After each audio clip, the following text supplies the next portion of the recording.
Current Ateneo de Manila University Blue Eagles head coach Tab Baldwin is as frank as they come.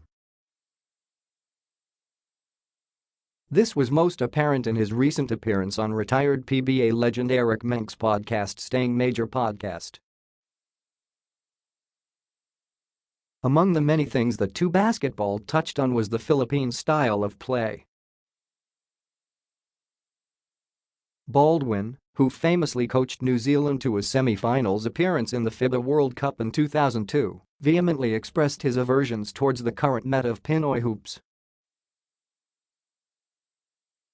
While he acknowledges the country's unique pride for basketball, the American mentor proposes that pride also hinders our growth as a basketball nation.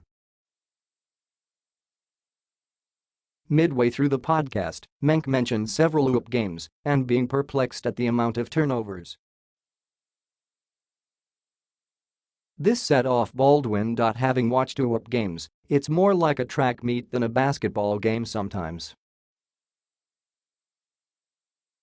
It seems like the most important thing is how fast we can get the ball from one end to the rim. In trying to do that, we don't even get it there, we turn it over, Baldwin said following a rough explanation of how he and his staff preach efficiency to the Blue Eagles. So, I agree that offensive efficiency isn't a high priority in most UAAP teams. And even though we may pay lip service to that, the way our players play, and you'll laugh again when I say this, but it's the Philippine style. Well, the Philippine style is wrong when it leads to 20-plus turnovers or even 15-plus turnovers a game in a 40-minute game. Menk went on to say that Pinoys have often used the Philippine style as a crutch or excuse.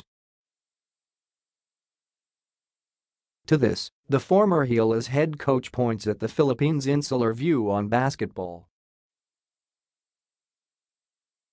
Having had several stints all over the world, Baldwin advocates for coaches and players to look at basketball cultures and systems from all over the world, not just the U.S. The problem is I think that there's a blinder on the Philippine basketball landscape, because this country has been good for so long that it becomes insular, that it doesn't look outside. When it does look outside, it only looks at the US, and it's a big mistake, because we can't be the U.S.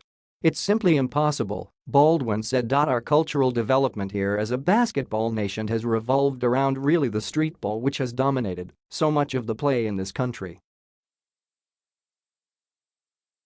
It is entertaining, it is fun, and it will work inside the borders of this country. But if you want to be successful outside, you've got to rise to the level of the opponents.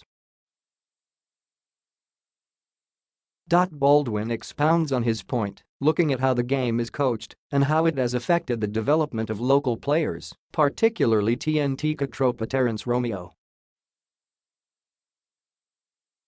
And if I could just encapsulate what I believe the Philippine style of basketball is from a negative standpoint as opposed to what we should be, it's very simply this: in Philippine basketball, you put the ball in the player's hands and that player sees what he can create for himself, he lamented.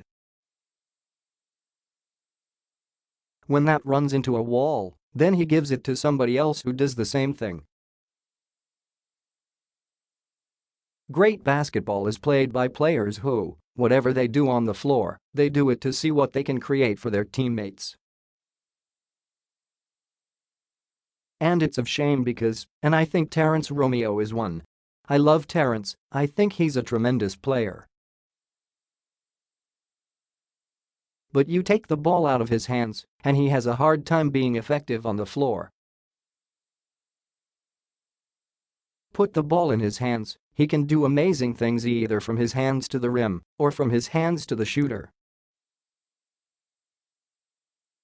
But Terence would have very few, what we call, hockey assists, reading one step beyond what happens when the ball leaves his hands.